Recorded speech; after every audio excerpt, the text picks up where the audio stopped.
Los invito, por favor, a ir conmigo a la segunda carta de Pablo a Timoteo. Vamos a leer los versículos 1 al 5 y luego vamos a orar, vamos a pedirle al Señor que se complazca en bendecir en una manera muy particular la predicación de su palabra.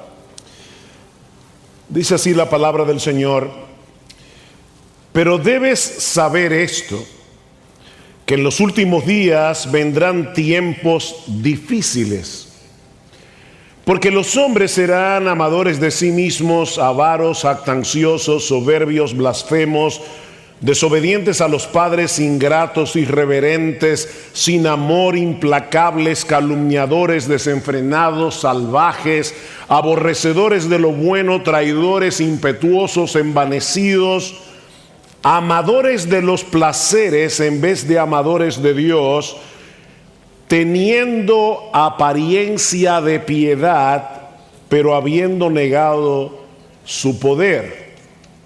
A los tales evita. Hermanos, esto es serio. A los tales evítalos. Vamos a orar. Padre, nosotros nos acercamos de nuevo delante de ti porque estamos plenamente conscientes del reto que tenemos por delante, porque estamos plenamente conscientes de nuestra propia debilidad y porque estamos conscientes de cuánto tu pueblo en esta hora necesita escuchar lo que Pablo le dijo a Timoteo hace 2000 años atrás, y por la inspiración de tu Espíritu quedó registrada en tu palabra para que hoy, 17 de junio del año 2022, nosotros podamos escuchar esa palabra aquí en este lugar.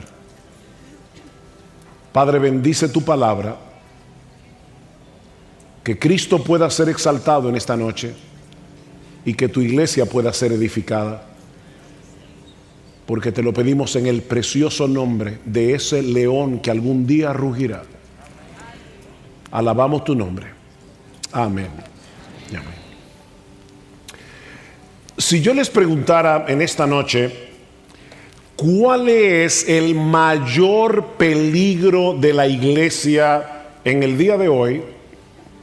Probablemente algunos piensen en el avance de la agenda globalista o en el movimiento LGTBQ y todas las otras letras, o en la ideología de género, o en el movimiento feminista.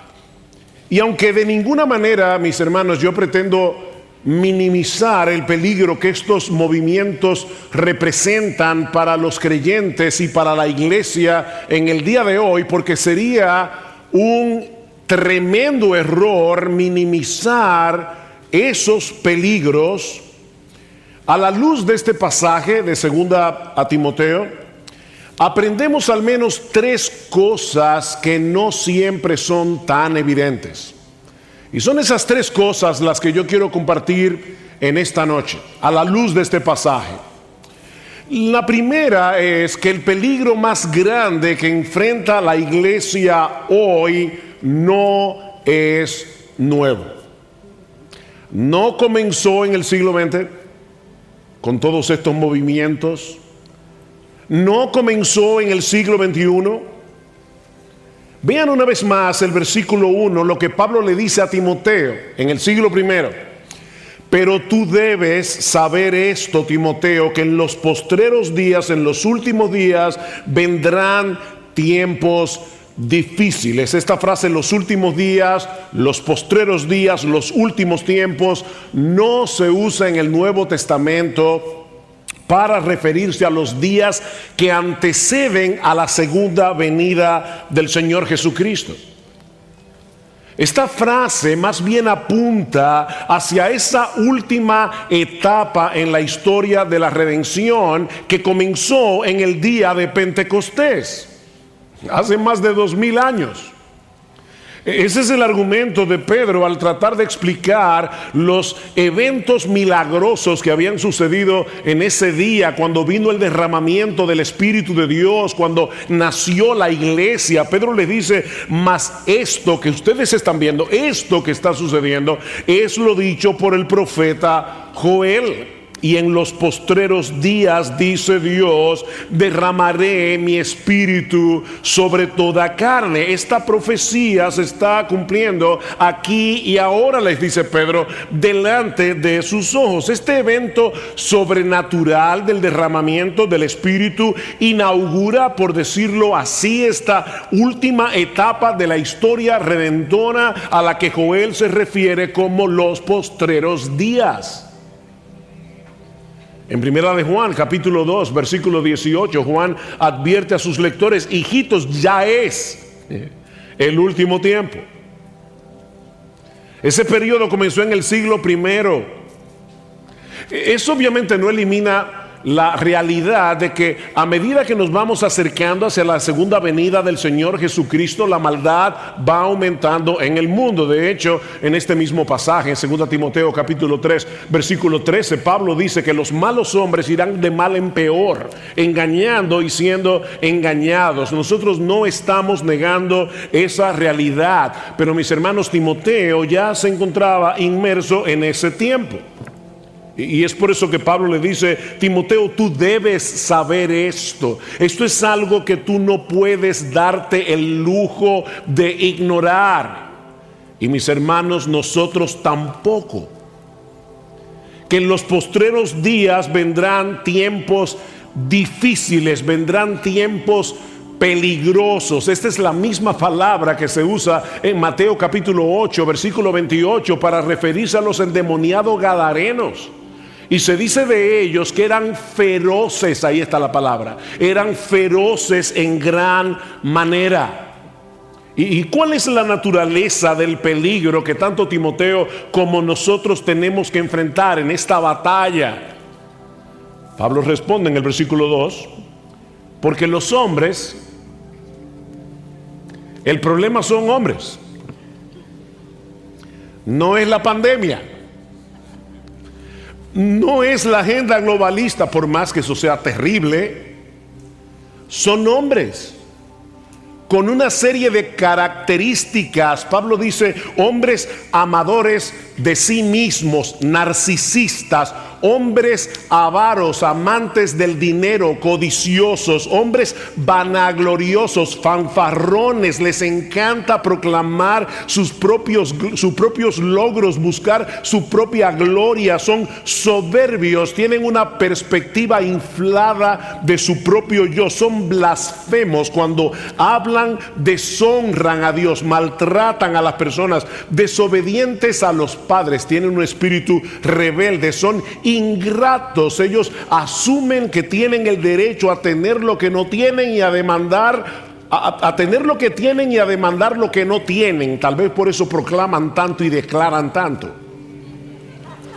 Impíos no muestran reverencia alguna hacia las cosas santas, sin afecto natural. Son incapaces de empatizar con el que sufre, son implacables, incapaces de perdonar, son calumniadores, destruyen la reputación ajena, son intemperantes, no tienen dominio propio, son esclavos de sus deseos, de sus apetitos, son crueles, dice Pablo, son fieros, agresivos, abusadores, son aborrecedores de lo bueno, desprecian la virtud, son traidores, no se puede confiar en ellos, son impetuosos, actúan precipitadamente, sobre todo para hacer lo malo, infatuados, nadie puede corregirlos porque ellos creen que lo saben todo.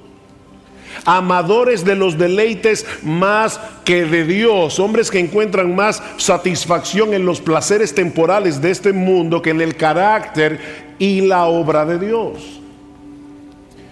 Ahora, alguien pudiera pensar que esos rasgos que Pablo está enumerando aquí han estado presentes entre los impíos desde que el mundo es mundo, desde que el hombre cayó en pecado. La pregunta es: ¿en qué sentido estas cosas serían una característica particular de los últimos tiempos? Porque Pablo está diciendo, Timoteo, tú debes saber esto, en los últimos tiempos vendrán días peligrosos, tiempos feroces por esta clase de hombres. La pregunta es, ¿qué es lo que hace característico este tipo de hombres en este último tiempo? Bueno, eso nos lleva a la segunda enseñanza que podemos extraer de nuestro pasaje. Y es el hecho, mis hermanos, de que este peligro que Pablo está mencionando, describiendo aquí, no proviene de fuera de la iglesia, proviene de adentro. Ahí es que está el problema. Pablo dice en el versículo 5 que estas personas tendrán apariencia de piedad, pero negarán su eficacia. En el versículo 8 dice que son reprobados en lo que respecta a la fe. Mis hermanos, estos individuos tratarán de infiltrarse en las iglesias disfrazados de ovejas, ocultando su impiedad bajo un manto religioso. ¿No es la misma advertencia que Pablo le había dado a Timoteo? En la primera carta, en el capítulo 4, le dice, pero el Espíritu dice claramente que en los últimos tiempos algunos apostatarán de la fe, prestando atención a espíritus engañadores y a doctrinas de demonios. Esos individuos, esos falsos maestros que enseñan doctrinas demoníacas, están dentro de la iglesia. Pablo no está hablando de lo que está sucediendo allá afuera y definitivamente, hermanos, allá afuera están sucediendo cosas terribles, pero Pablo está hablando del peligro que nosotros enfrentamos adentro. Esa es la buena batalla que nosotros debemos pelear y que no es una opción, como decía Miguel cuando abrió esta conferencia en el día de ayer. Pelea la buena batalla. Primera Timoteo capítulo 1 versículo 18. ¿Cómo? Guardando la fe y una buena conciencia que algunos han rechazado y naufragaron en lo que toca a la fe. Lo que Pablo está diciendo aquí, esta es una batalla por la pureza doctrinal y por la santidad. La palabra la fe no se refiere a nuestra confianza en Dios, se refiere al conjunto de doctrinas que conforman nuestra fe. Y Pablo está diciendo, para poder pelear esta buena batalla tenemos que guardar la fe y tenemos que tener una buena conciencia. Si no somos coherentes con la fe que profesamos creer, terminaremos torciendo la doctrina para que encaje con el estilo de vida que yo quiero vivir. Esa es la psicología de la apostasía, cuando la palabra de Dios te reprende y tú no quieres sujetar tu vida a la palabra de Dios, tú no quieres sujetar tu carácter a la palabra de Dios, vas a terminar torciendo la Biblia para que encaje contigo. Dice que naufragaron en cuanto a la fe. Mis hermanos, yo sé que esta advertencia puede sonar extraña y sobre todo en un púlpito como este, pero déjenme decirles algo, la buena doctrina no es suficiente. La buena doctrina no es suficiente para librar esta batalla si no existe una coherencia entre lo que nosotros creemos y lo que practicamos. Tarde o temprano terminaremos torciendo lo que creemos. En Hechos 20:28, Pablo advierte a los pastores de Éfeso que debían tener cuidado de sí mismos y de todo el rebaño en que el Espíritu Santo os ha puesto por obispos para apacentar la iglesia del Señor, la cual Él ganó por su propia sangre. Sí, debemos pastorear las ovejas, pero mis hermanos, lo que Pablo dice aquí es que en primer lugar, antes que todo, nosotros los pastores debemos tener cuidado de nosotros mismos. ¿Y saben por qué? Versículo 29 de Hechos 20. Porque yo sé que después de mi partida entrarán en medio de vosotros lobos rapaces que no perdonarán al rebaño, y de vosotros mismos se levantarán hombres que hablen cosas perversas para arrastrar tras sí a los discípulos. Wow, de entre vosotros mismos. Lobos disfrazados de oveja entrarán en medio del rebaño. Y si no somos vigilantes, si no tenemos discernimiento, llegarán al liderazgo de la iglesia. Estos hombres perversos se levantarán de dentro de vosotros, dice Pablo, y eso es lo que hace particularmente peligroso, eso es lo que hace particularmente feroz este tiempo, estos postreros tiempos. Algo interesante en esta lista de adjetivos, en los versículos 2 al 5, es que en el original comienzan con dos palabras que poseen el mismo prefijo griego, philos, amadores de sí mismos y amadores del dinero. ¿Ven? Y la lista concluye con el mismo prefijo, amadores de los deleites en vez de ser amadores de Dios.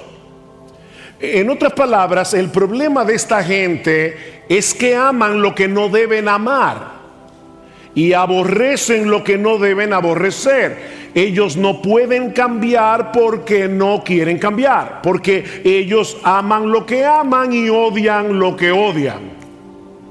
Parece profundo, ¿verdad? Ellos aman lo que aman y odian lo que odian. Ellos están dentro de las iglesias, pero sus afectos están extraviados, porque no han pasado por un proceso de regeneración. La pregunta es, ¿hay algo que nosotros como pastores podamos hacer para proteger a la iglesia de estos hombres? ¿O hay algún recurso con el que nosotros contamos que sea capaz de cambiar radicalmente el curso de los afectos de estos hombres para que ellos amen a Dios y aborrezcan al pecado? ¿Existe algún programa, alguna charla motivacional o terapéutica que sea capaz de cambiar el curso de la vida de estas personas? Por supuesto que no. Mis hermanos, es terrible que en muchos púlpitos en el día de hoy se les dice a las personas que deben amarse a sí mismas. Se les predica a las personas que deben tratar de elevar su autoestima, cuando el problema de esta gente es que se estima demasiado. Son amadores de sí mismos. Es precisamente su amor propio lo que hace imposible que esta gente ame a Dios y su gloria. No pueden hacerlo. ¿Cómo podemos pelear esta batalla? De una manera apropiada y con las armas apropiadas. Bueno, eso nos lleva a la tercera enseñanza de nuestro pasaje, y es que los recursos con los que nosotros contamos para pelear bien son los mismos que la iglesia ha tenido a lo largo de toda su historia. ¿Y cuáles son? Hombres de Dios llamados y cualificados por Él, que prediquen y ejemplifiquen fielmente la palabra de Dios. De ahí el contraste que Pablo hace entre Timoteo y estos falsos maestros. Vean el versículo 10. Pero tú, versículo 14. Sin embargo, tú, capítulo 4, versículo 5. Pero tú, 3, pero tú, en el pasaje. O sea, Pablo está describiendo a estos hombres y dice, pero tú, Timoteo, tú perteneces a otra categoría. Tú perteneces a otro grupo. Hay dos cosas que distinguen a los siervos de Dios de los falsos maestros. Dos cosas primordiales: su carácter y su enseñanza. Vean el versículo 10. Pero tú, Timoteo, has seguido mi enseñanza, mi conducta, propósito, fe, paciencia, amor, perseverancia, mis persecuciones, mis sufrimientos. por lo poco que nosotros sabemos de Timoteo en las Escrituras, no parece que podríamos describirlo como un hombre que llamaba la atención por ser un líder carismático. Timoteo era un joven enfermizo, aparentemente algo tímido. De hecho, en esta misma carta, Pablo tiene que decirle: Timoteo, aviva el fuego del don de Dios que está en ti por la imposición de mis manos, porque no nos ha dado Dios espíritu de cobardía, sino de poder, de amor y de dominio propio. Timoteo necesitaba ese tipo de exhortación, ese tipo de ánimo. Sin embargo, Timoteo era un hombre fiel. Timoteo era un hombre de integridad y de piedad probadas, a tal punto que en su carta a los Filipenses, Pablo dice de él que a ninguno tenía del mismo ánimo y que tan sinceramente se interese por vosotros, porque todos buscan lo suyo propio, no lo que es de Cristo Jesús, excepto Timoteo. Este es el tipo de hombres que la iglesia necesita. Hombres que sin ser perfectos poseen el perfil de 1 Timoteo 3 y Tito 1. Si alguno anhela el obispado, buena obra desea, pero es necesario. Ahí está la misma palabra que el Señor Jesucristo usó cuando le dijo a Nicodemo en el capítulo 3 del Evangelio de Juan: Nicodemo, te es necesario nacer de nuevo para entrar en el reino de Dios. No se puede entrar en el reino de Dios sin haber nacido de nuevo. No se debe entrar en el ministerio sin tener las características de 1 Timoteo 3. Es necesario que el obispo sea irreprensible, marido de una sola mujer, sobrio, prudente, decoroso, hospedador, apto para enseñar, no dado al vino, no pendenciero, no codicioso de ganancias deshonestas. Un hombre de carácter. Mis hermanos, si no tenemos el cuidado necesario, si somos más pragmáticos que bíblicos, hombres como los que Pablo describe en los versículos 2 al 5 llegarán al liderazgo de la iglesia y devorarán al rebaño. La iglesia de Cristo ha tenido que sufrir el abuso de estos líderes, de estos pequeños pontífices, de estos pequeños papas que se enseñorean de las ovejas, hombres codiciosos, hombres crueles que han hecho del ministerio un altar para exaltarse a sí mismos. ¿Y saben cómo llegaron a esa posición? Porque muchas iglesias han olvidado que el carácter es más importante que los dones. Porque muchos han olvidado que el carácter es más importante que tener una personalidad carismática. Es necesario, mis hermanos, esto no es opcional, que el obispo, el pastor, el anciano, el líder en la iglesia sea irreprensible y todo el resto de las cualificaciones que Pablo menciona en 1 Timoteo 3 y Tito 1. No somos perfectos. Esto es un perfil, no es una foto. El único que cumple todo eso es Jesucristo. Pero el hombre de Dios debe tener ese perfil. Pero Timoteo no solo se distinguía de los falsos maestros por su carácter, sino también por su enseñanza. Versículo 14.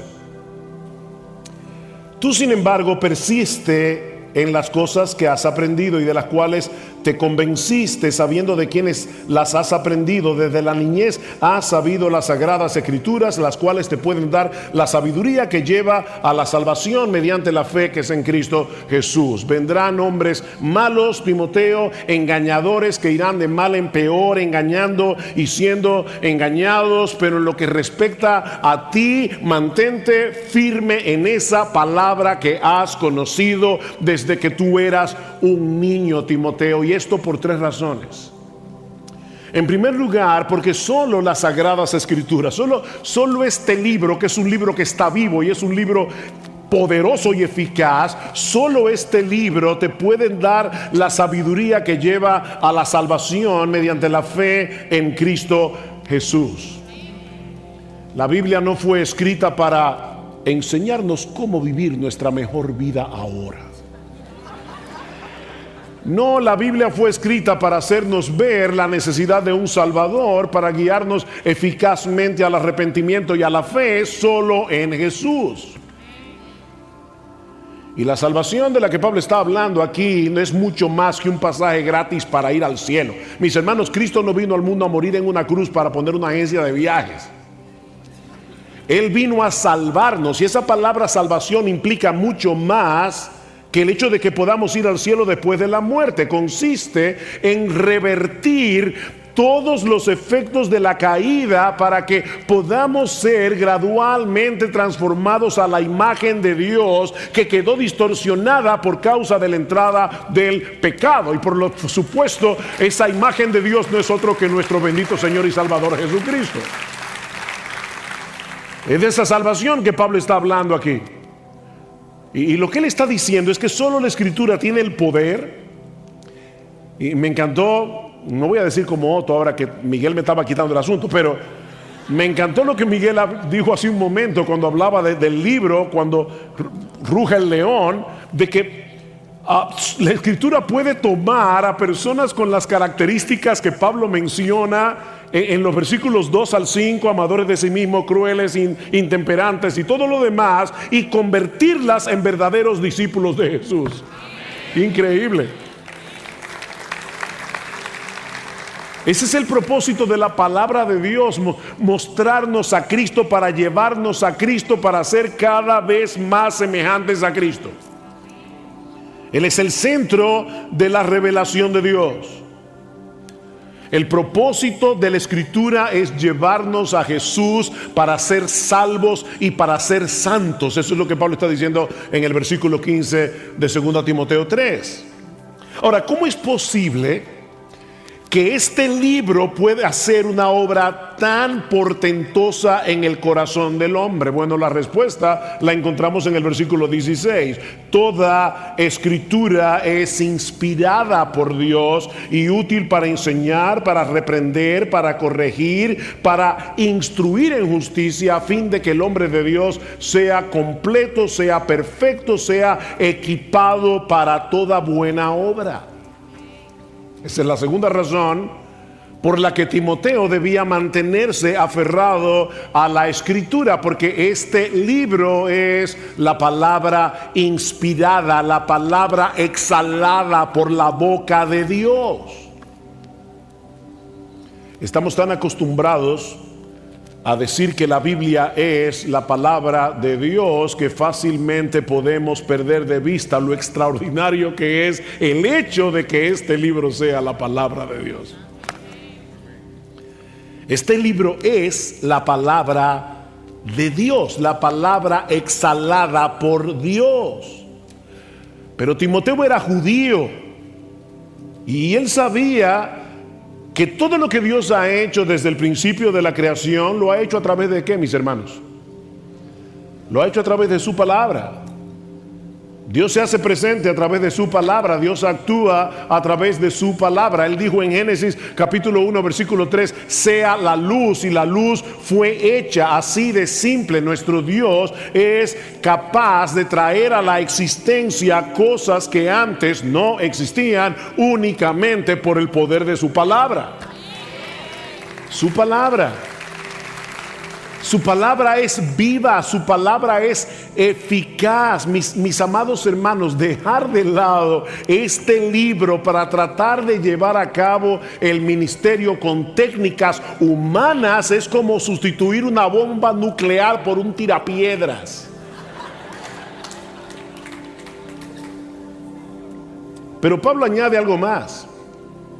Él dice que toda la Escritura es inspirada y útil a fin de que el hombre de Dios, el ministro del Evangelio, sea perfecto, equipado para toda buena obra. Todo lo que Timoteo necesitaba para seguir avanzando en su propia madurez, todo lo que Timoteo necesitaba para hacer la obra del ministerio, se encuentra en la palabra de Dios, infalible, inerrante y todo suficiente. A la luz de lo que la Biblia es, a la luz de lo que la Biblia produce, ¿qué debemos hacer nosotros de modo que podamos pastorear eficazmente en estos días oscuros. Capítulo 4.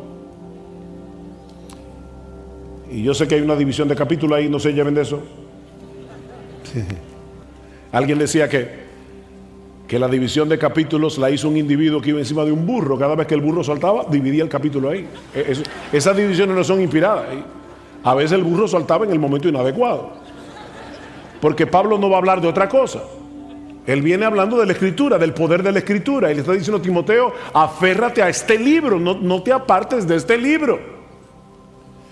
Y ahora le dice Timoteo, en la presencia de Dios y de Cristo Jesús, que ha de juzgar a los vivos y a los muertos por su manifestación y por su reino, yo te encargo solemnemente, predica la palabra, insiste a tiempo y fuera de tiempo, amonesta, reprende, exhorta con mucha paciencia e instrucción. Timoteo, predica la palabra. Y el verbo que Pablo está usando aquí, que se traduce como predicar, está en modo imperativo, lo que indica, pastores, hermanos, que esto no es una opción entre otras. Esto no es una sugerencia. Es que, bueno, Timoteo, mira, si a ti te gusta cantar, y de paso, déjeme decirle, a mí me encanta cantar. Pero si a ti te gusta cantar, también está la opción de que te pases hora y media cantando y prediques 5 minutos. No, esa opción no existe. No, esa opción no existe. Mis hermanos, en el culto público donde la iglesia se congrega para adorarle, es 1000 veces más importante lo que Dios tiene que decirnos por medio de su palabra que lo que nosotros tenemos que decirle a Él. La predicación de la palabra debe ocupar el lugar central cuando el pueblo de Dios se congrega para adorarle. Dios nos manda a proclamar su palabra como un heraldo, que es el término que se usa aquí. En la antigüedad, cuando los emperadores querían dar a conocer algo, no hacían una rueda de prensa. Ellos contrataban a un heraldo, a un individuo con buena voz, que iba anunciando por todos los pueblos, por todo el reino, iba anunciando ya sea la victoria de un rey, o las políticas de su gobierno, o la llegada del emperador. Eso era básicamente lo que hacía un heraldo. Bueno, mis hermanos, eso es precisamente lo que nosotros estamos llamados a hacer como ministros del Evangelio. Nosotros debemos predicar fielmente la palabra para dar a conocer la victoria de nuestro Rey Jesús, para proclamar la política de su gobierno y para decir que Él vuelve pronto. Somos sus heraldos. Los tiempos son peligrosos, los creyentes van a ser perseguidos por causa de su fe, los engañadores irán de mal en peor, pero tú, Timoteo, predica la palabra a tiempo y fuera de tiempo, es decir, cuando sea factible hacerlo y cuando no lo sea. Cuando te quieran oír y cuando no te quieran oír. Aunque todo el mundo te diga, Timoteo, que la predicación dejó de ser relevante en esta cultura dominada por la imagen, predica la palabra. No, Timoteo, no sustituya la predicación por videoclips. Predica la palabra. Toma este libro y explícaselo a la gente, para que la gente entienda lo que cada texto significa en su contexto. Predica la palabra. Redarguye, reprende, exhorta con toda paciencia y doctrina. ¿Qué le suena a eso? A lo que dijo en el versículo 16 del capítulo 3. Toda la escritura es inspirada por Dios y útil para redarguir, corregir, instruir, enseñar. En otras palabras, al predicar la Biblia, nosotros debemos tratar de alcanzar los mismos objetivos que Dios tenía en mente cuando la inspiró.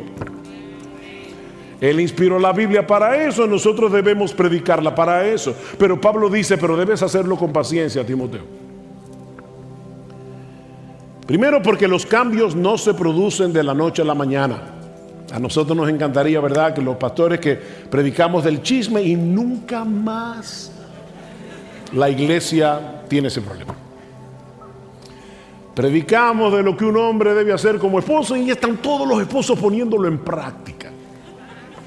Con una sola prédica. Ahora levántate de ese sueño. Eso no funciona así. Eso no funciona así. Le dice Timoteo, predica con paciencia, porque los cambios no se producen de la noche a la mañana. Es un ministerio de domingo tras domingo, tras domingo, tras domingo. Pastores, yo no los quiero desanimar, pero déjenme decirles algo. A las 2 semanas de que ustedes predicaron un sermón, ya la gente no recuerda más que el 5% de lo que ustedes predicaron.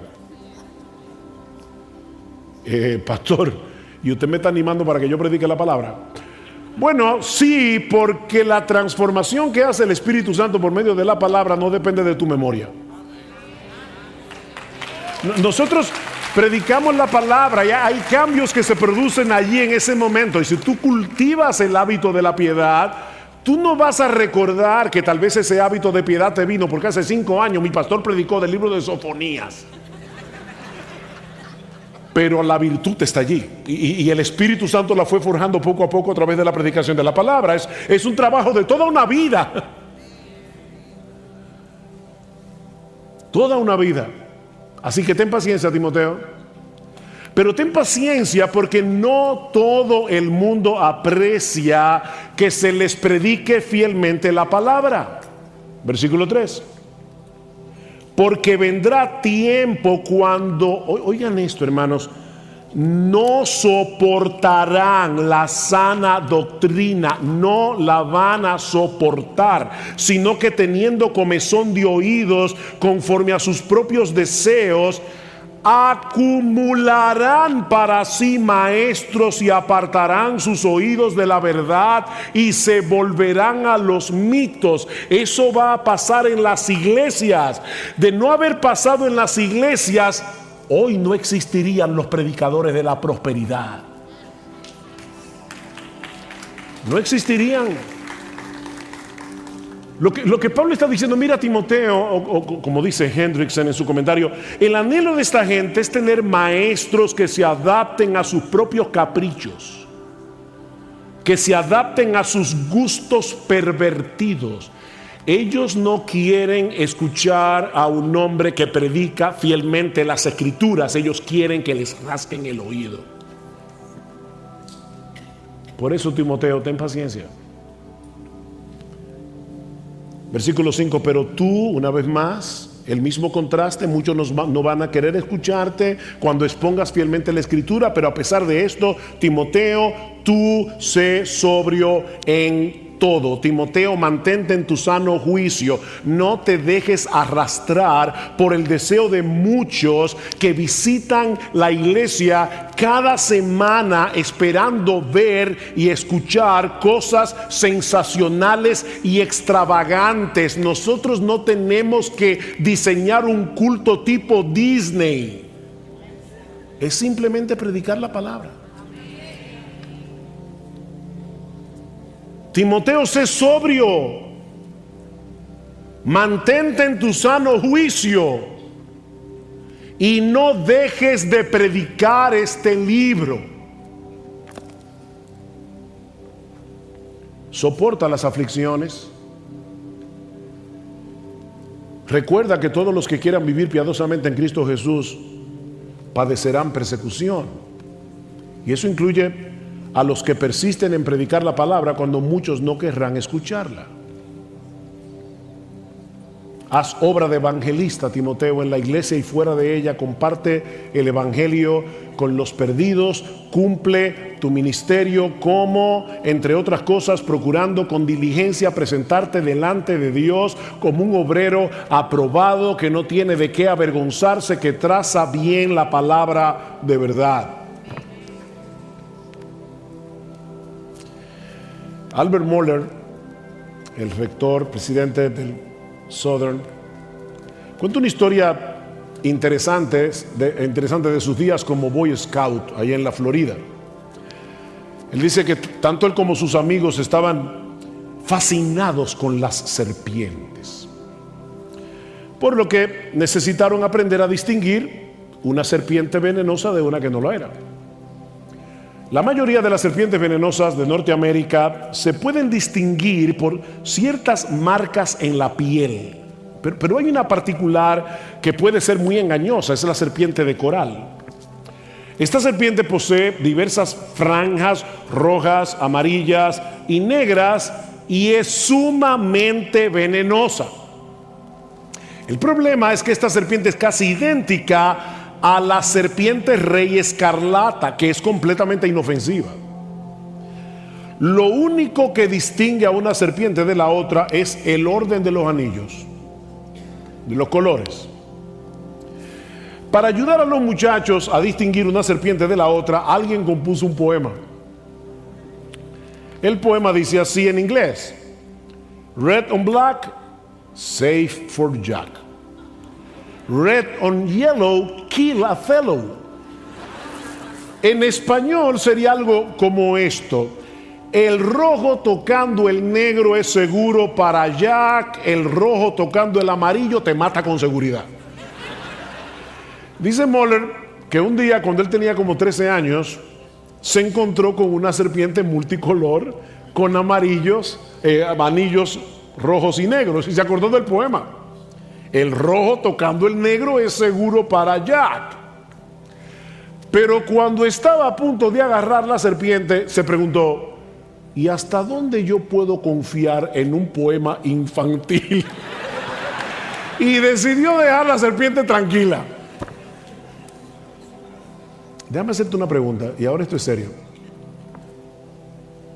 ¿Cuánto podemos confiar en la Biblia como para guiar por ella nuestra vida y la de las ovejas que Dios ha puesto a nuestro cuidado? Si tú eres miembro de una iglesia, me imagino que aquí habrá muchos pastores, pero hay muchos miembros. ¿Cuánto confiamos en la Biblia como para querer estar bajo un ministerio donde un hombre de Dios que se parezca cada vez más a Jesús nos predique fielmente esta palabra? ¿Cuántos hay aquí que deben decir: yo no quiero otra cosa? Yo quiero un hombre de Dios que me predique la Biblia, aunque no sea famoso y aunque no sea popular, que me predique la Biblia. Mira, mi hermano, busca un ministerio que tome muy en serio esta palabra de Pablo en 2 Corintios 4:5, porque no nos predicamos a nosotros mismos, sino a Jesucristo como Señor y a nosotros como vuestros siervos por amor de Jesús. Es típico de los falsos maestros predicarse a sí mismos. El hombre de Dios predica a Cristo y guía a los oyentes a Él, no a sí mismo. ¿Y sabes por qué? ¿Por qué el hombre de Dios predica la palabra? Para que Cristo sea exaltado por medio de la palabra, porque Él es el centro de este libro. Dice Pablo: porque Dios, que mandó que de las tinieblas resplandeciese la luz, es el que resplandeció en nuestros corazones para iluminación del conocimiento de la gloria de Dios en la faz de Jesucristo. Mis hermanos, mientras predicamos a Jesucristo a través del Evangelio, a través de la palabra, el mismo Dios que en el principio dijo: sea la luz, viene al corazón del pecador, de pecadores que están muertos en sus delitos y pecados, completamente ciegos a la hermosura de Jesús, y les dice: sea la luz. Y entonces en ese momento ese pecador comienza a contemplar extasiado la gloria de Dios en la faz de Jesucristo. Eso es impresionante. Predica la palabra, porque la predicación, mis hermanos, es mucho más que la exposición de un pasaje bíblico. Nosotros los predicadores no somos comentarios bíblicos ambulantes. No, la predicación es el instrumento primordial escogido por Dios para llevar a cabo su obra en el mundo, al hacer oír públicamente su voz a través de la voz de seres humanos. ¿Tú oíste eso? Dios toma hombres comunes y corrientes. De hecho, dice la Escritura que a los necios del mundo escogió Dios, ¿no? Él estaba buscando necios y nos encontró a Miguel, a mí, a José, a necios que vengan aquí a predicar la palabra. Porque Él quiere. Esto es un tesoro que está en vasos de barro para que la excelencia del poder sea de Dios y no nuestra. Es en vasos de barro, pero es la excelencia del evangelio.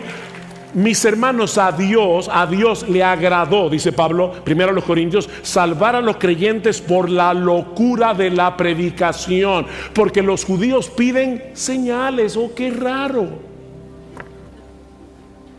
Lo mismo que quiere la gente hoy, ir a un culto de un individuo que da un testimonio de que fue al cielo, fue al infierno, volvió. Tienen, yo no sé, una agencia de viaje increíble.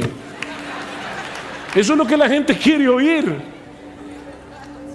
Dice, piden señales. Los griegos buscan sabiduría, ellos quieren oratoria, quieren un individuo que hable muy bien, que la gente diga, wow, no entendí nada, pero el tipo es inteligente. Pablo dice, yo no voy a caer en esa trampa. Los griegos quieren señales, los judíos quieren señales, los griegos quieren sabiduría, pero nosotros, aunque no les guste ni a los judíos ni a los griegos, predicamos a Cristo crucificado. Para los judíos, ciertamente tropezadero; para los gentiles, locura; mas para los llamados, así judíos como griegos, Cristo, poder de Dios y sabiduría de Dios.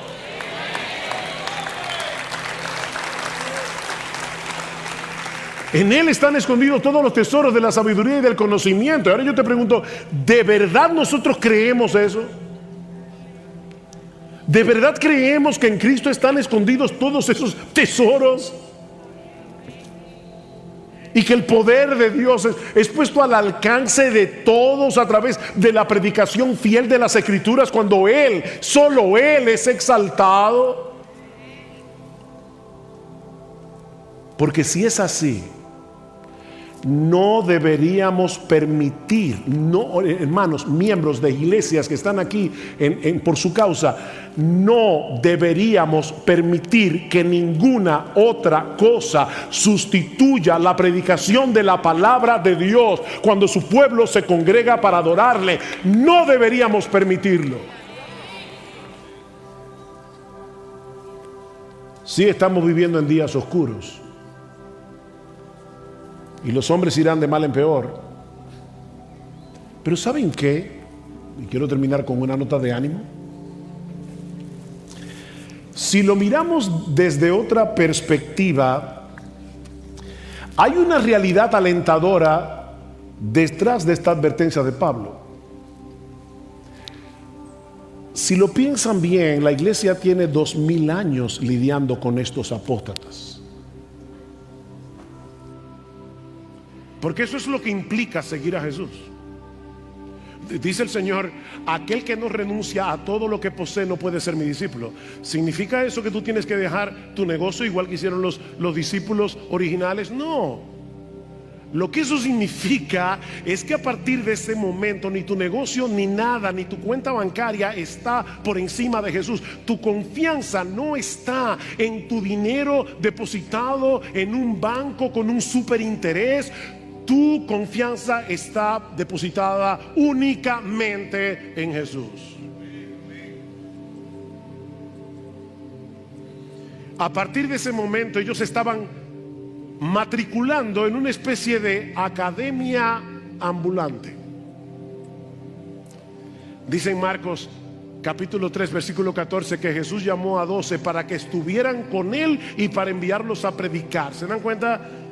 Primero para que estuvieran con Él, luego para enviarlos a predicar. Estos hombres, a partir desde este momento, durante 3 años y un poco más, ellos iban a caminar con Jesús, ellos iban a escuchar las enseñanzas de Jesús, ellos iban a ver a Jesús actuar, ellos iban a ver a Jesús interactuando con las personas que se encontraban en el camino.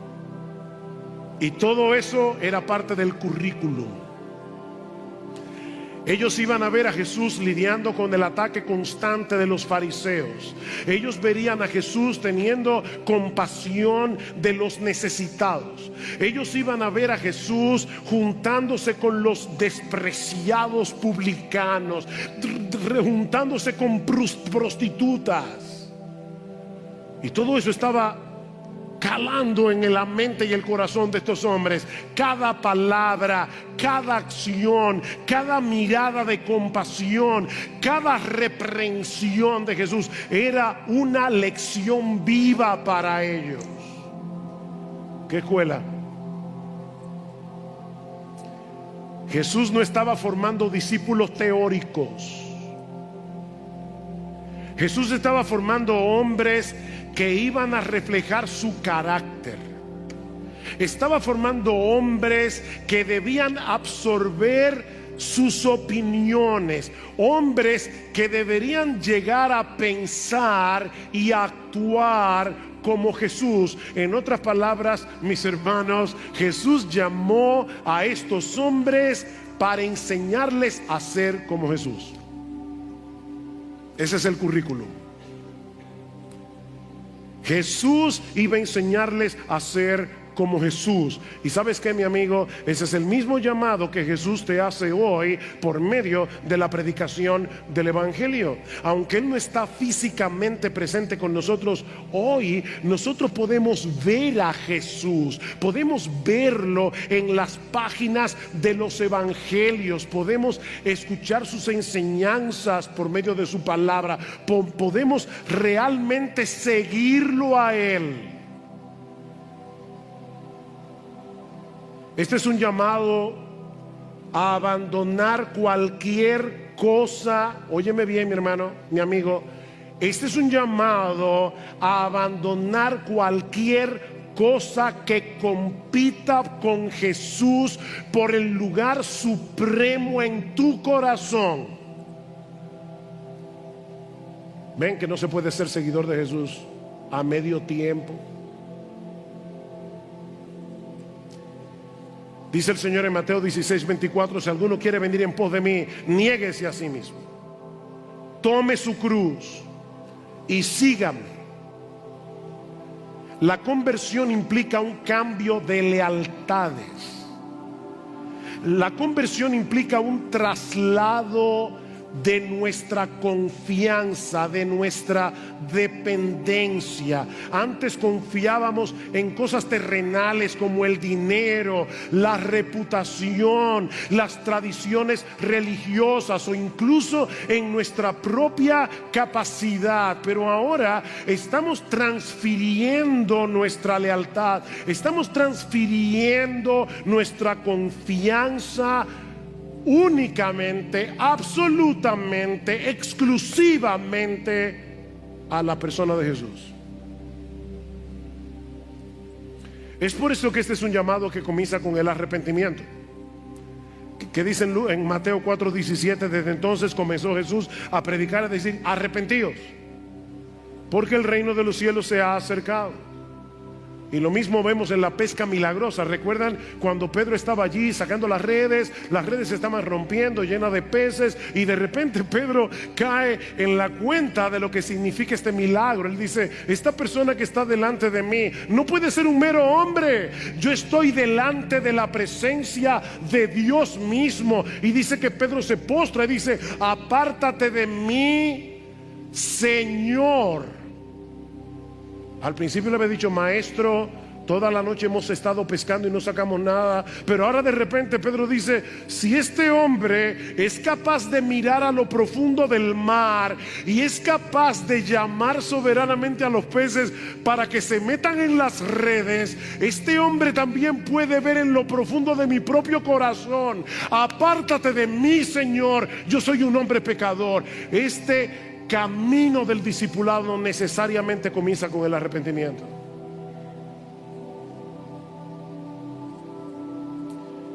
El discipulado comienza reconociendo que vamos por el camino equivocado. El discipulado comienza reconociendo que nosotros estamos viviendo para nuestro pequeño reino.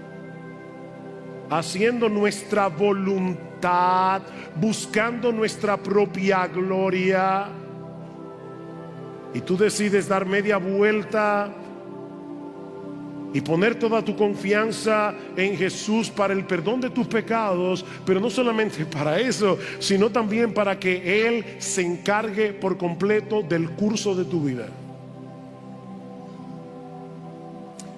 ¿Sabes lo que significa convertirse a Cristo? Que tú le das a Jesús un papel en blanco, firmado por ti, diciéndole: Jesús, yo no sé lo que tú vas a escribir en ese papel, pero de antemano me comprometo a obedecerlo.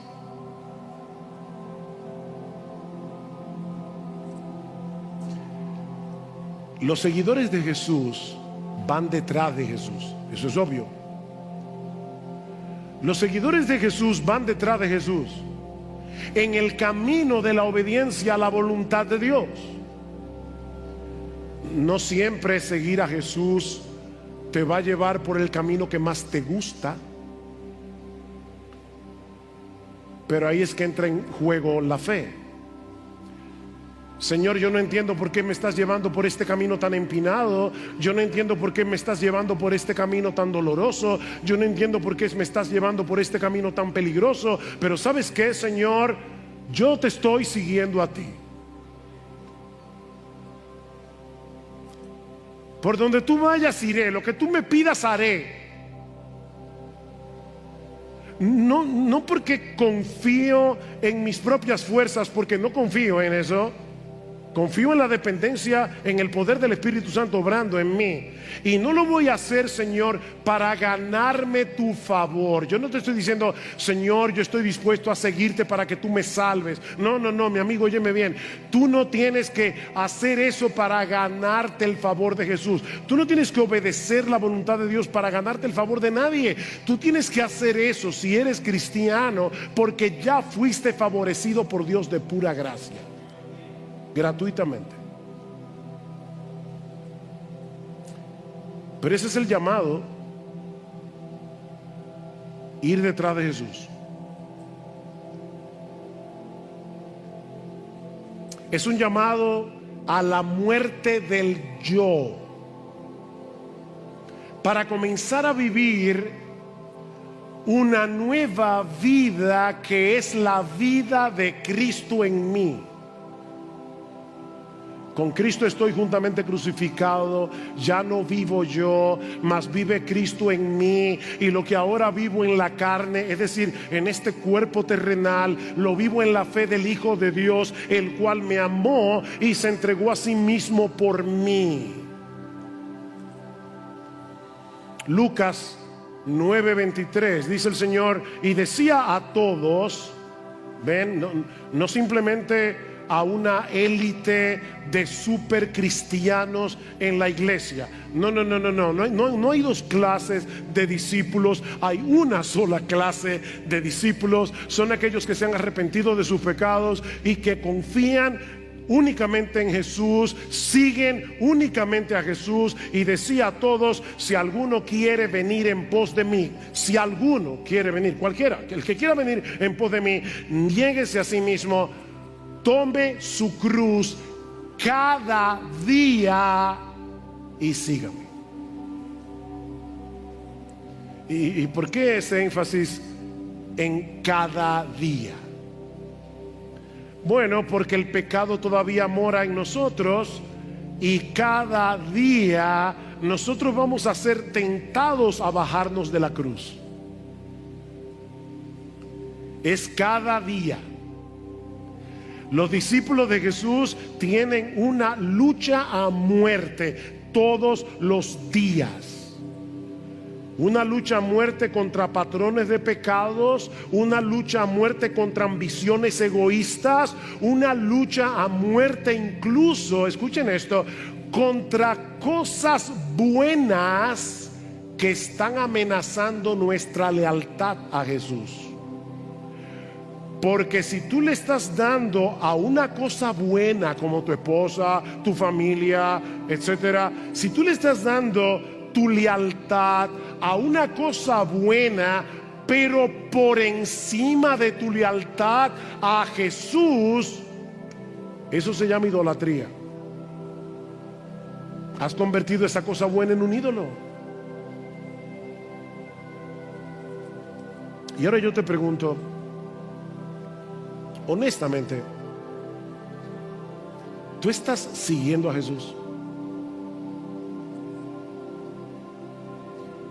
¿Tú estás siguiendo a Jesús? ¿O todavía tú sigues creyendo que eres tu propio amo? ¿Que eres tu propio dueño?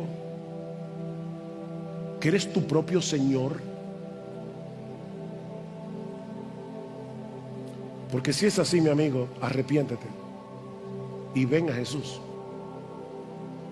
Arrepiéntete y ven a Jesús. Mi amigo, escucha con toda seriedad este llamado y obedécelo.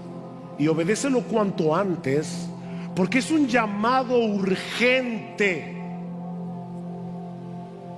En una ocasión, Lucas capítulo 9, el Señor va caminando por las calles y se acerca a una persona y le dice: Señor, te seguiré a donde quiera que vayas, pero deja que vaya primero y entierre a mi padre. Y probablemente la idea era esta.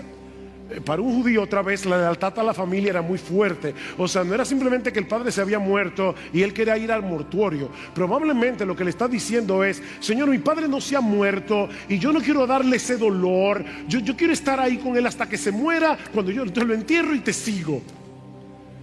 Y Jesús le dice: no.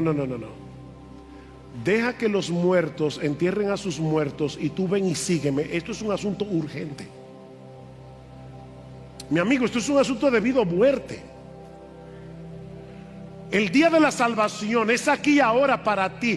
Dios te trajo a escuchar su palabra para que escuches el llamado de Jesús. Ven y sígueme ahora.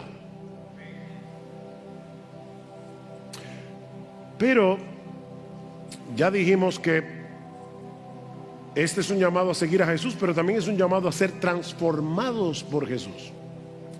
Es un llamado a ser transformados por Jesús. Vengan en pos de mí, síganme a mí. ¿Y qué dice Cristo? Yo los haré. Yo los convertiré en pescadores de hombres. Estos hombres no se iban a convertir en pescadores de hombres por su habilidad innata.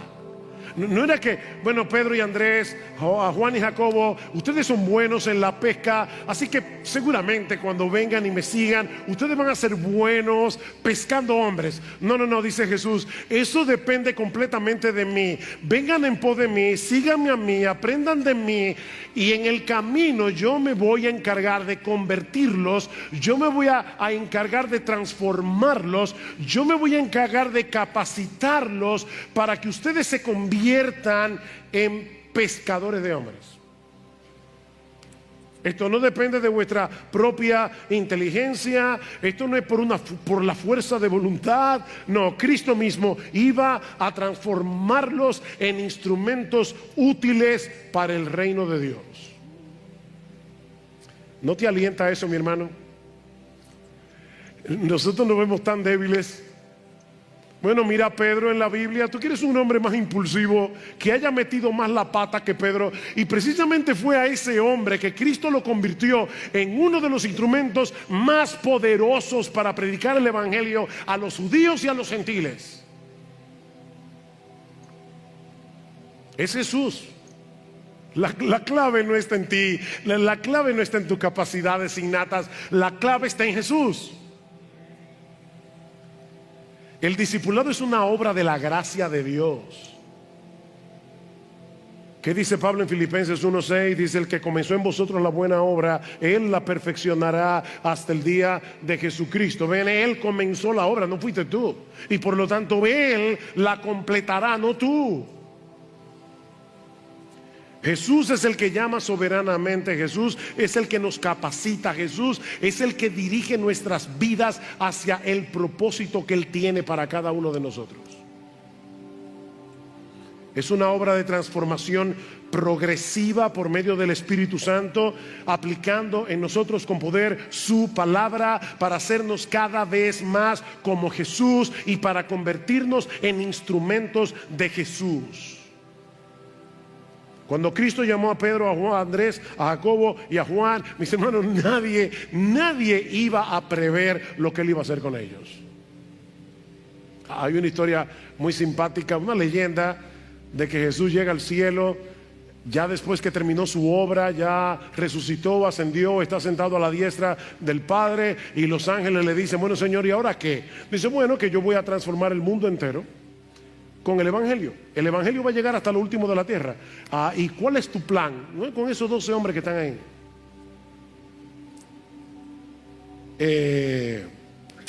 ¿Tú no tienes un plan B? O sea, espérate, déjame ir sintiendo.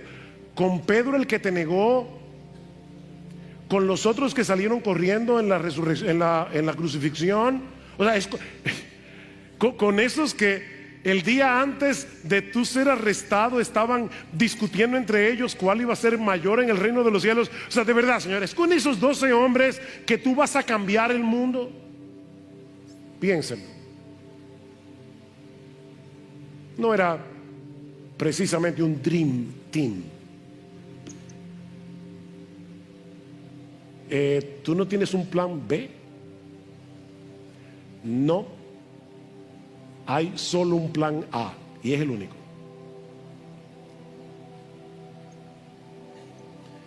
Jesús convertiría a esos 4 hombres comunes y corrientes en instrumentos poderosos para la propagación del Evangelio, y todo comenzó cuando Cristo los llamó. Oigan, todo comienza con las palabras de Jesús. Las palabras de Jesús. Déjeme explicar teológicamente lo que yo quiero decir.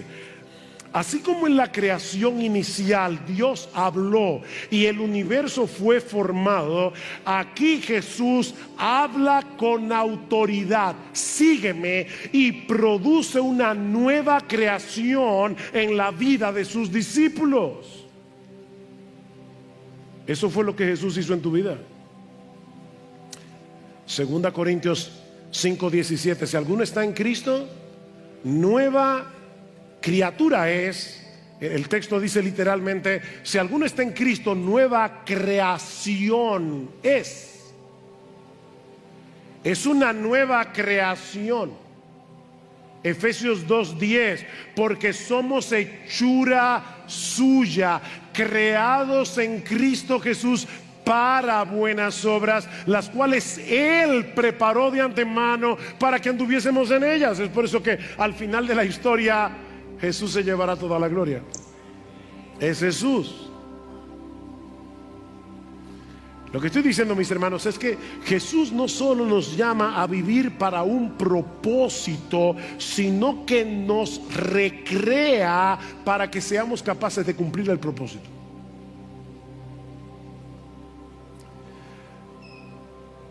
Mi amigo, Jesús te está llamando tal como estás, pero no para dejarte como estás. Jesús te está llamando como estás, pero no para dejarte como estás. Él te está llamando para transformarte. Él te está llamando para darte una nueva forma de pensar. Él te está llamando para darte una nueva capacidad para obedecer la voluntad de Dios. Él te está llamando para darte nuevos deseos, nuevas ambiciones, nuevas metas, nuevos propósitos en tu vida. Para eso te está llamando Jesús.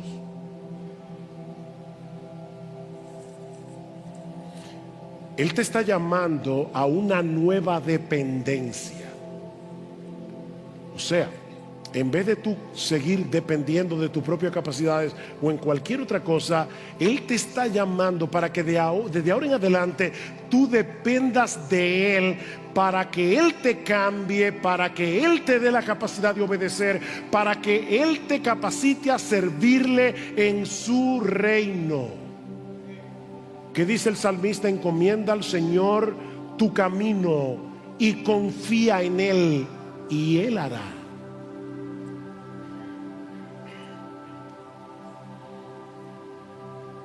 En estos días recordaba, porque en el último programa de Entendiendo los Tiempos, Eduardo me preguntó: ¿y cómo fue que tú decidiste servir al Señor? Y yo le decía: bueno, yo recuerdo que íbamos a un estudio bíblico, yo tenía 18 años en ese tiempo, y una persona me preguntó: Sugelto, ¿alguna vez has pensado servirle al Señor a tiempo completo como pastor? Y mi respuesta muy sincera en ese momento fue: yo siempre he deseado servir al Señor de esa manera, pero yo estoy absolutamente convencido de que yo no tengo ni el carácter, ni los dones, ni los talentos, ni la capacidad que se requiere para ser pastor. ¿Y saben qué? Yo tenía toda la razón.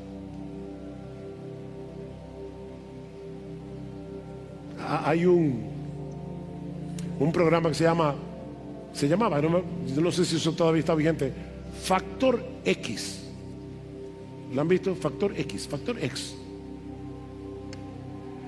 Mira, olvídate del Factor X.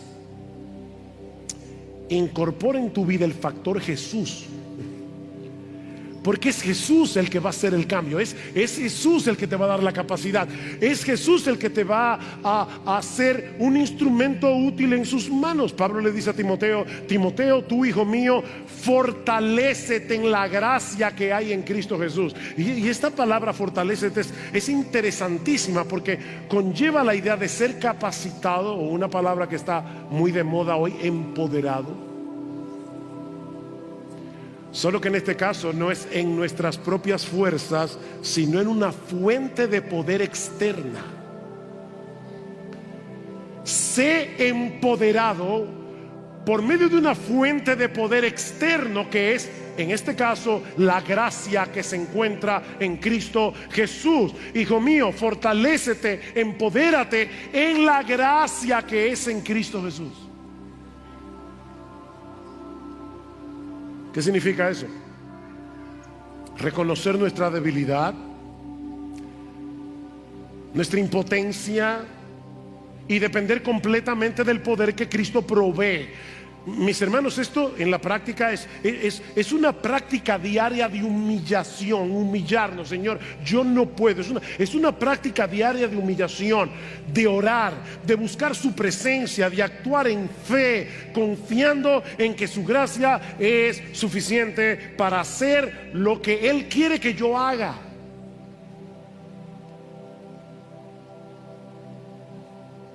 Y este aspecto es extremadamente importante a la luz de lo que Jesús sigue diciendo en el texto: venid en pos de mí y os haré pescadores de hombres.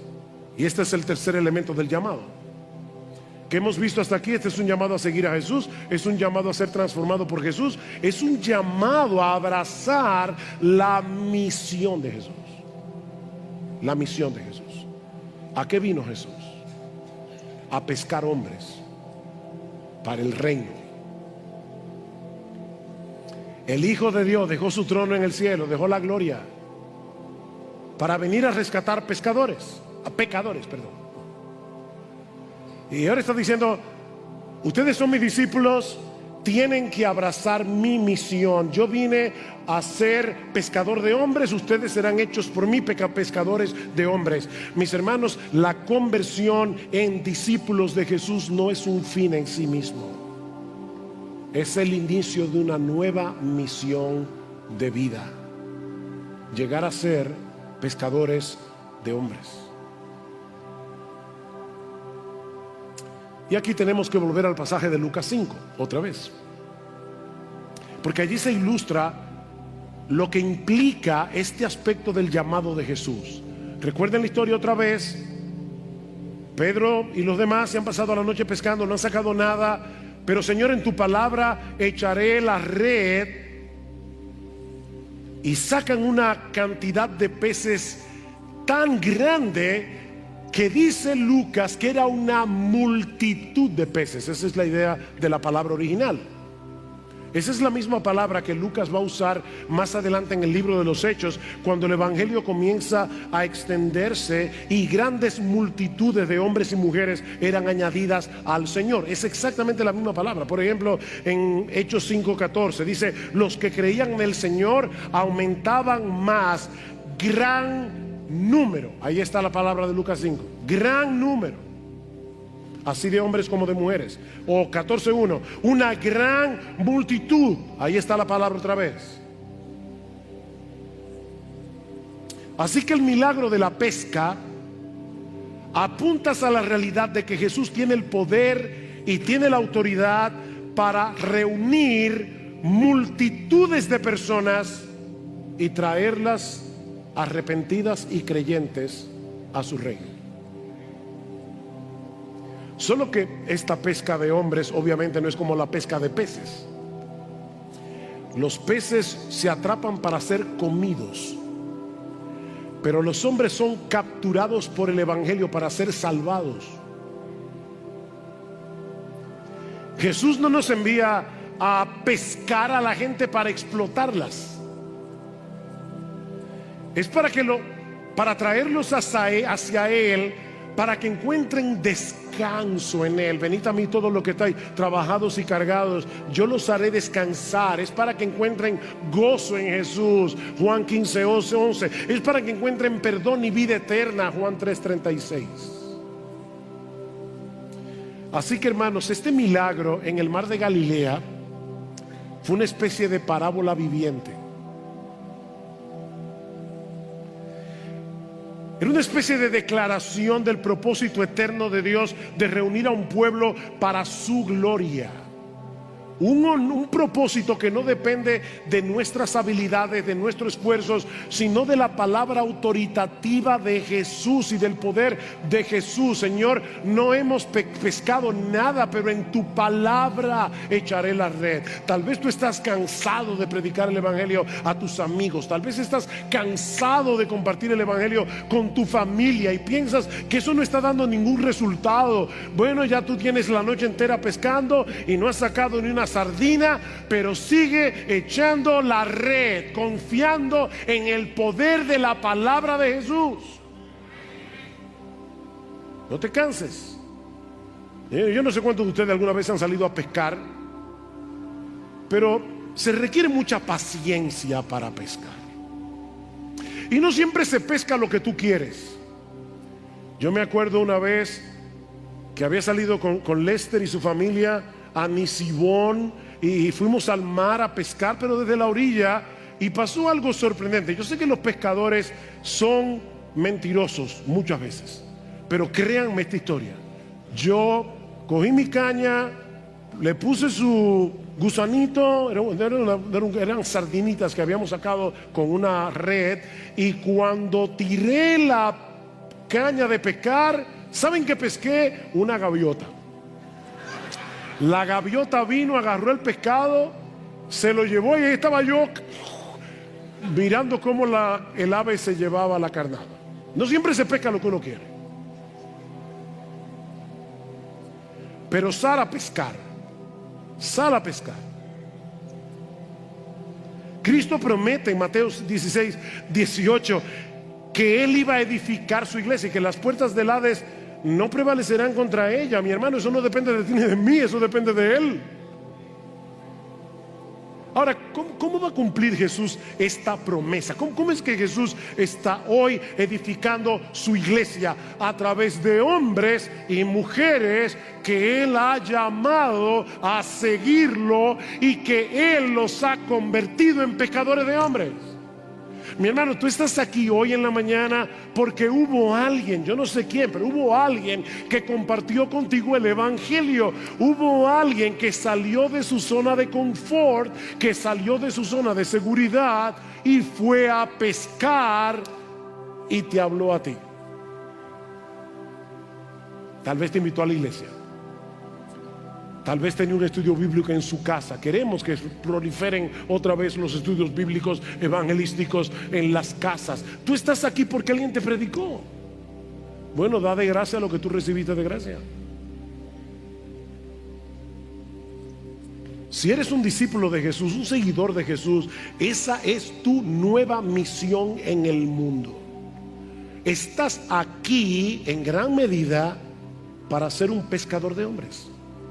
Id y haced discípulos a todas las naciones, bautizándolos en el nombre del Padre y del Hijo y del Espíritu Santo, enseñándoles que guarden todas las cosas que os he mandado. Y he aquí, yo estoy con vosotros todos los días. Salgan a hacerlo, no se preocupen, yo estoy con vosotros todos los días hasta el fin del mundo. Jesús te llama a seguirlo y luego te envía a que hagas lo mismo que Él vino a hacer. Predicar el evangelio a otros, llamarlos para que sigan a Jesús. Mi hermano, eso no depende de tu capacidad para convencer a la gente. Eso depende del poder de Jesús que está en nosotros todos los días. Ese Jesús que obra por su Espíritu en los corazones de los hombres, a través de su palabra. ¿Qué estaba haciendo Jesús en Mateo 4? Predicando el evangelio, dice versículo 17. ¿Qué estaba haciendo Jesús en Lucas 5? Predicando el evangelio. Y le estaba diciendo a los discípulos: ¿saben qué? Cuando ustedes hagan lo mismo, ustedes van a tener probablemente un resultado similar. Nuestra responsabilidad no es convertir a la gente, es compartir el evangelio, dejando los resultados en las manos del Señor.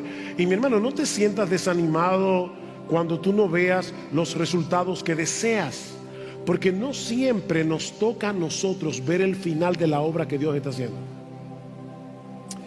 ¿Recuerdan las palabras de Pablo en 1 Corintios 3? Yo planté, Apolos regó, pero el crecimiento lo ha dado Dios. Así que dice Pablo, ni el que planta es algo, ni el que riega es algo, sino Dios que da el crecimiento. Así que a uno les toca plantar, a otro le toca regar y a otro le toca cosechar. Pero es una labor en cierto modo comunitaria. Jesús dijo a sus discípulos en Hechos 1:8 que una de las razones por la que Él les enviaría el Espíritu Santo era para que recibieran el poder necesario para dar testimonio de Él hasta lo último de la tierra. Óyeme, Dios envió a tu vida el Espíritu Santo para que tú pudieras dar testimonio de Él hasta lo último de la tierra. Predica el evangelio, mi hermano, predica el evangelio. Como decía hace un momento, Jesús no tiene un plan B para alcanzar al mundo incrédulo con su palabra. Nosotros somos su plan, el único plan. Pablo dice en 2 Corintios 5:20 que nosotros somos embajadores en nombre de Cristo, como si Dios rogase por medio de nosotros. Escucha eso: como si Dios rogase por medio de nosotros. Os rogamos en nombre de Cristo, reconciliaos con Dios.